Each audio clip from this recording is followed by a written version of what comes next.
Channel S7 এর ভবিষ্যৎ দিক নির্দেশনা ও ভিশন নিয়ে একটি গুরুত্বপূর্ণ আলোচনা অনুষ্ঠিত হয়েছে। সানবিট সব দিবে সামাল। সানবিট ম্যাজিক প্রেস ডিশওয়াশিং এর মাথা ঘোরানো সলিউশন। চ্যানেল A7 এর সার্বিক উন্নয়ন, লক্ষ্য ও ভবিষ্যৎ কার্যক্রম নিয়ে এক গুরুত্বপূর্ণ মতবিনিময় সভা অনুষ্ঠিত হয়েছে। এতে অংশ নেন চ্যানেল A7 এর প্রধান উপদেষ্টা ও সহকারী অ্যাটর্নি জেনারেল মোহাম্মদ মনিরুজ্জামান এবং চ্যানেল এস এর চেয়ারম্যান ও দৈনিক ঢাকার সময় পত্রিকার প্রধান প্রকাশক ও সম্পাদক শেখ শাহিন। বুধবার 4 ফেব্রুয়ারি 2026 পুরান পল্টনে প্রীতম জামান টাওয়ারে 1 বক্স কালভার্ট রোড এই মতবিনিময় সভা অনুষ্ঠিত হয়।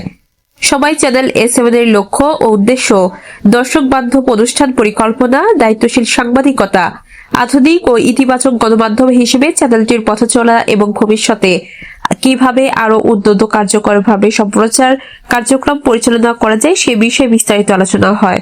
এ সময় বক্তারা বলেন, সত্যনিষ্ঠ, বস্তুনিষ্ঠ ও জনস্বার্থে কাজ করা একটি গণমাধ্যম হিসেবে চ্যানেল A7 কে এগিয়ে নিতে সুদূর প্রসারী পরিকল্পনা গ্রহণ জরুরি। আগামীতেও চ্যানেলটির মানোন্নয়ন ও কার্যক্রমকে আরো গতিশীল করতে সবাই একযোগে কাজ করার প্রত্যয় ব্যক্ত করা হয়। সীমা আক্তার, চ্যানেল A7, ঢাকা।